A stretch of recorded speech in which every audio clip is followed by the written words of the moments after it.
When we talk about multiple linear regression, it will be somewhere like y is equal to m1 x1 plus m2 x2 plus m3 x3 so on to, let's say, finally you have a coefficient m4. So multiple linear regression will have more variables. A single linear regression will have only single variable, and the y is called your dependent variable and x is called your independent variable. Right? So for sake of convenience, we will study most of our concepts on simple linear regression. Of course, when I say most of our concepts, the model evaluation and assumptions which are required to perform a linear regression and all, right? So calculating and regression line the stats way. So for now, we don't study how do you calculate the solution, but I'm more interested in when to apply, how to apply and all assumptions part. So before teaching you the statistical way, I have to tell you one thing. Machine learning way and statistical way of calculating the solutions for the regressions line. There exists both ways.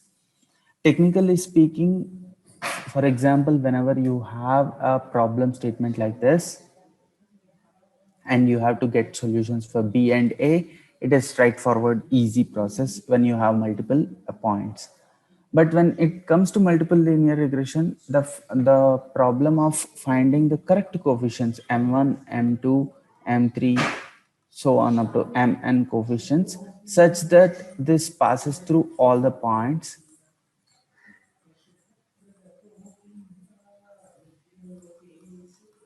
is a bit difficult, right? So people have figured out two ways. Earlier, we used to have equation solvers. Equation solvers has nothing but algebraic solvers. What do you mean by algebraic solvers? They come with an mathematical procedures, theorems, how if you have a set of equations, the most probable solution will be something like this. So algebraic solvers are something like they give you a solution, one solution, and say, hey, this is the best point where you get all the good things. Or they'll either come and say, hey, there's no solution to this point. So there's one fixed solution in the algebraic solvers. Whereas you go to optimizers, optimizers is a complete different field. How you arrive at a solution at a set of equations or one equations, two equations, how many equations? They are more search based. That means they go take a probable solution, keep on searching until you arrive at a best point. So the search based algorithms don't necessarily give you the best solution, but they'll give you a solution for sure. And then it comes to the point of local minima, global minima, where you come across, hey, this may be the correct solution at this point of time, but you, if you run the algorithm more for more time, you may end up in another solution also, right? So why these search based algorithms are used? Because as this equations become more complex, for example, the simple y equal to m1 to m1 x1 sigma mi xi equation is very easily solvable. But as the nonlinearity increases in the equations, for example, y is equal to tan h inverse of x, let's say, nonlinear equation. Now, if the nonlinearity keeps on increasing in the machine learning problems, the algebraic solutions will not give you a better. First of all, it is not even possible to find algebraic solutions in some cases. The best way to go forward is optimizers. So this way of solving the model problem, solving the equation problem, there's clear distinction. You have to understand this. So when I said, if you remember in the regression introduction to AI examples also, I was telling you, hey, even in 1950s, we solved these problems. Yes, we solved in an algebraic way. Now we are solving it more on optimizers, using optimizers, or I will say ML way, machine learning way, and statistical way. Once we go to hands-on, I'll show you both techniques, how they are done. But fundamentally, these are two different ways of solving the same equation. And for most of the problems we see on now, the simpler data set, the statistical way and the machine learning way will give you the same output. The output only differs when the nonlinearity keeps on increasing. So we'll keep on coming across this kind of solutions. So when you solve algebraically, these people say, hey, okay, I have set of equations, then does this equation satisfy these assumptions? And if equations are there, if assumptions are satisfied, then this is the solution. That's what algebraic way does it. Now, when either equations doesn't satisfy the conditions, you modify the equations such that it comes to some uh, perfect form. And if some assumptions are not satisfied, still you do some transformations and make the assumption satisfy and come back and fit the solution. Whereas the machine learning is more of empirical way. What do you mean by empirical way? There are no assumptions to be satisfied. No assumptions. Whatever be the whatever you have the problem to solve, if you go with machine learning way, it will solve it for you. The only thing is that it is not guaranteed minimal solution. There will be more minimal solution also, more better solution. At this point of time, you may not understand what is minimal, local minima or global minima, but please understand that these two are two different mathematical techniques. Both are agreed upon. But what happens with algebraic solutions is like these are the solutions which are acceptable by most of the industry because they are mathematically proven solutions. When I say acceptable by most of the industry, because there are certain industries or certain verticals, let's say military or healthcare or even insurance sector, they want AI or machine learning algorithms or statistical algorithms which can be explained and which when you give a solution there's a backing to that solution. But what happens in this optimizers way, especially search based way, is like these ML algorithms just search for the solution, keep on searching, and from the search space, they give you a solution. There's no guarantee that that's a perfect solution. And if you have to explain it mathematically, there's no mathematical way to explain also, and that boils down to the explainability also. So that is one reason there are certain industries where you don't rely upon this ML based solutions. Still statistical solutions like simple linear regression, ordinary least squares method, or logistic regression, or time series analysis using ARIMA or something like this, these age old techniques are still in place. We'll discuss both of them as a part of our class. The first way of telling you the statistical way is, hey, y is equal to bx plus a, and we'll discuss some assumptions also. There are some assumptions your points satisfy.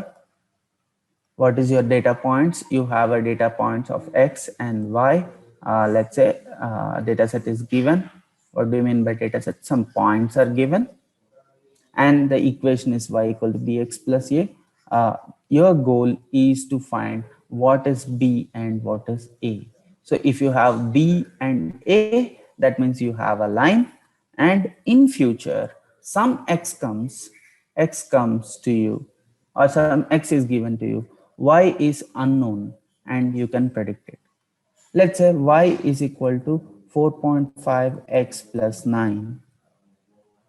Now, if you've done this done this, then there is some random x, then you can give y.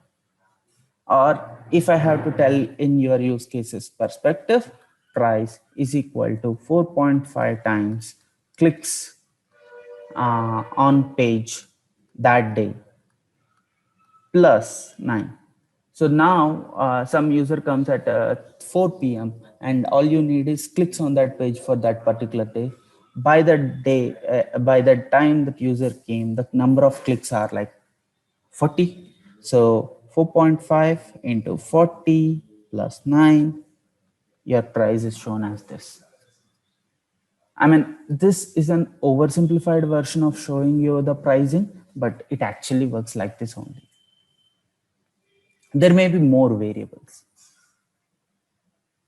right? So what is our goal now? The goal is to find 4.5 and 9. I just randomly gave you a solution, but our goal is to find B and A in a best possible way, which suits the previous data, which passes through all these points.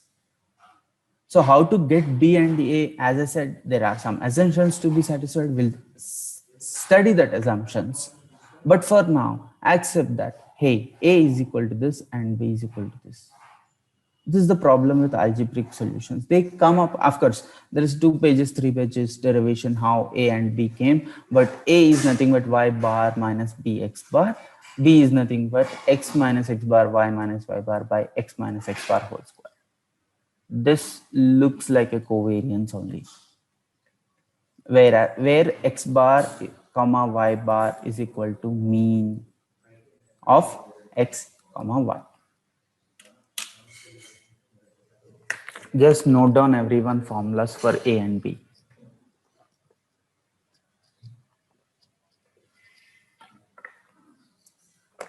I have a look at it. Given a data set, can you compute A and B? Think about it. Anything missing from this still?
Right. So x bar, and so if you look at it, x bar and y bar are nothing but means. You can calculate, and over the data set you can for example, here I is equal to 1 to, let's say, n. That's nothing but this has to be computed over the data which you have already have. The data which I have drawn some time back, x and y is already given. So x is there, y is there. From the data you calculate x bar, and you also calculate y bar, which is nothing but mean of this data, and x minus x bar, y minus y bar by x minus x bar whole square. You keep on computing for every point and somehow arrive at b. And after you arrive at b, you can get a. A is nothing but y bar minus b into x bar. So as simple as it is. This is a simple linear regression for you, where you can compute a and b. But this is not the most interesting aspect here. But linear regression, when it is implemented in statistical way or algebraic way, there are more concerns. You may ask me, hey Prithvi, how can you fix a formula for a and b? Yes, it can be fixed if some conditions are satisfied. So before we study what are the conditions to be satisfied, we have to understand a particular concept called residual, right? Errors or residuals. So this is where slowly we get into machine learning also. By the way, when we study this linear regression and logistic regression, don't think that you're not studying machine learning. This is also machine learning, because when you talk about modeling, writing an equation, when you talk about fitting and getting a solution, and when you talk about evaluation or getting errors or residuals, it's all machine learning. Just when we go to machine learning, the way of solving the problem is different. That's the only difference. Rest all is the same. Now, Now let's come back and discuss what is error or residual. Do you think in this point, in this particular data set, can you get a point which passes through all the points? Sorry, can you get a line which passes through all the points? Never you can get it. Simply not possible. So so this is nothing but your y is equal to bx plus a.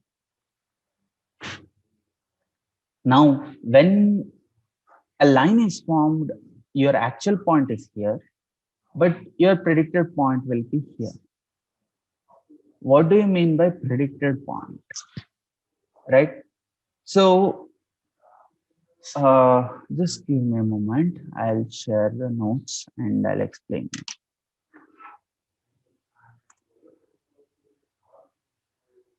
For example, now we will be taking a real life ML example itself. Sometime back, I explained the make my trip model.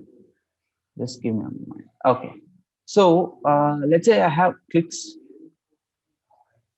per page and the pricing given. This is the past data set. This is your Y. This is your X. You're trying to find a model. One, let's say some points are there for you. I'm not interested in the length of points, but there are some points. Now, because you have, let's say 5 points, 10 points, or let's say, and you have formula for A, you have formula for B, you get them. Let's say A is equal to 2.8, B is equal to 4.5. This is some random numbers I'm taking, but let's say you come with solution with a given formula. Now, what is your equation? Your equation is equal to y is equal to 4.5 x plus 2.8, or nothing but your price is equal to 4.5 times, okay, clicks per page, clicks, I'm writing clicks, plus 2.8. Let's say this is the equation you got. Now, first of all, what is the purpose of this equation? I told you, hey, I gave you an example. In future, somebody comes and says, I want a price. You'll look at the clicks and you'll give the price. This is for future prediction, what you do. But before you do future prediction itself, you have to evaluate whether it is correct or not. Now, let's say you come up with this equation and you give to your manager and say, hey, this is the right equation. Will he accept it? Will he accept it? Might not. He'll ask, what is the efficiency of it? How did you arrive at it? How accurate this is? So if you have to evaluate the accuracy of this, can you go into future and predict something? No. So to evaluate this, what we do is that we evaluate on the past data itself, evaluate on existing data itself, Let's say clicks per page. The first point is these are serial numbers, don't confuse. So let's say 28 clicks per page, and the price comes up to around 1 or 2, right? Now we have to come back and say there's a new column which is created. Why predicted? It is nothing but price you're predicting. Now you may ask me, hey Prithvi, predictions are for future, right? Why are you doing for past? You can do predictions for anything. I am checking the efficiency of the algorithm. I know that price has been 102 for this particular clicks from the past data, but I still predict. Why? To see the efficiency. Let's say I put it, y predicted is equal to 4.5 into 28 plus 2.8. Let me. So what is this? Just computer and tell me.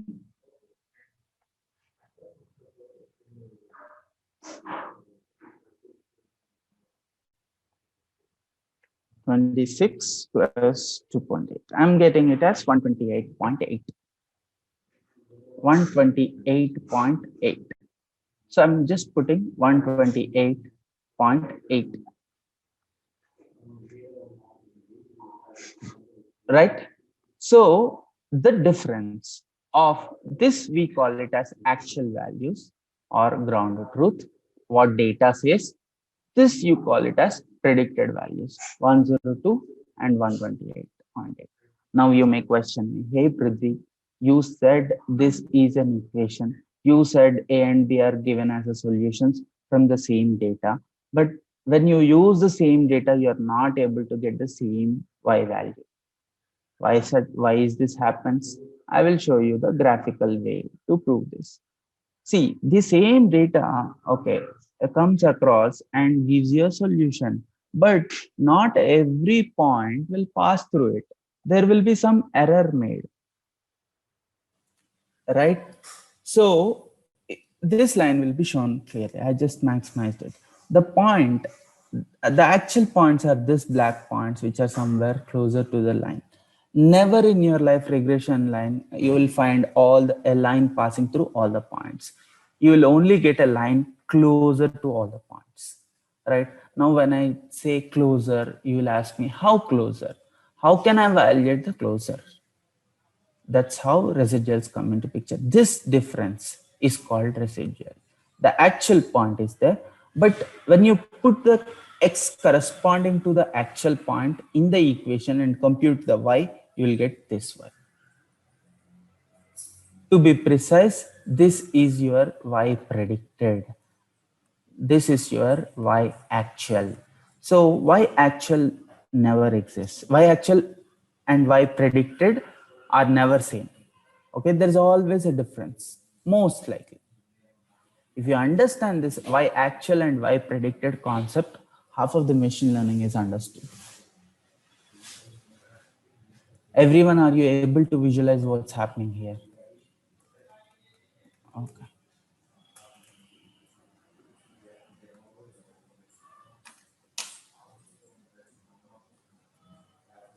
Yes, in fact, see, to get the coefficients, we take mean value of x and y only, Thomas. Yes, to get the mean value, we take the coefficients of x and y. True, because that's how the formula shows.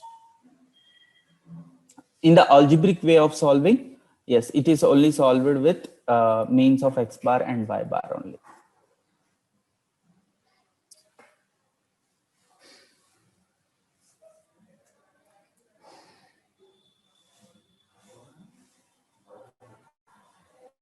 And is this because we take mean value? Okay, if you're asking, is this because? See, the simple thing is, it may not be because mean of x and y.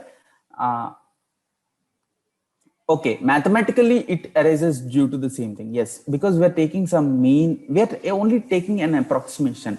So essentially, here, if you look at all the points, you will never get a line which passes through all the points. So ideally, there will be error.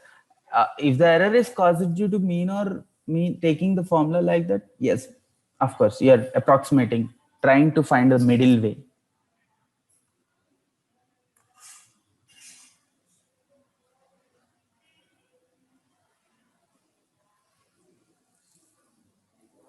Yeah. I got you, Bandhavi. So first point, the next point I'm going to explain is the same. How do we get a line which minimizes all these residuals? To explain you the concept of residuals, I explained all this. Yeah. So now the goal is to get the minimum of residuals. If I start with, hey, we have to minimize residuals, half of the class won't understand what is residual is, right? First, we have to understand the concept of residual. Now that you understand, hey, residual is an error and error concept is real and we have to minimize the errors. So we will go for it. I'll tell you how to minimize the errors also, but for now, understand residuals. These are our residuals. So what are our residuals? Y actual minus Y predicted are our residuals. Sometimes it's called as Y y hat. Y hat is nothing but predicted values. Y is your actual values.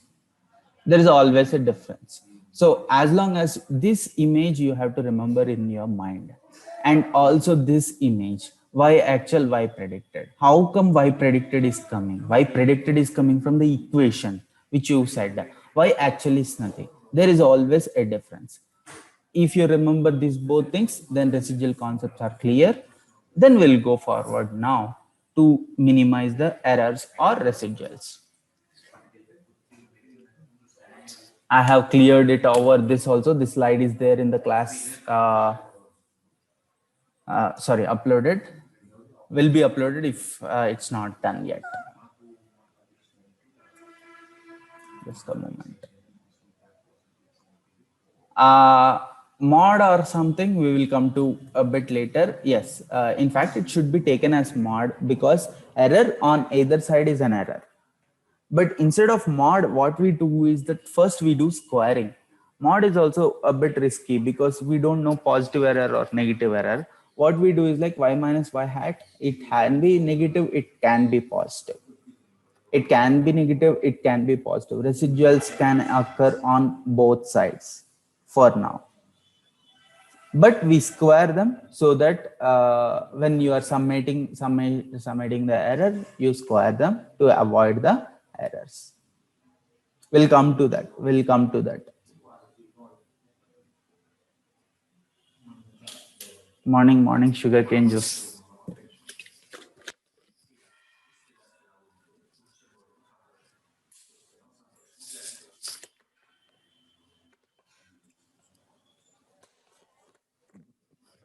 So, for example, this is the data modeling. That's what you data scientists you are doing. You get the patterns. These patterns are not for you. These are residuals. So I use this classic analogy because a data scientist work is not to is to get more patterns, but focus on the residuals, right? Residual analysis is something very important when you are doing regression in statistical way.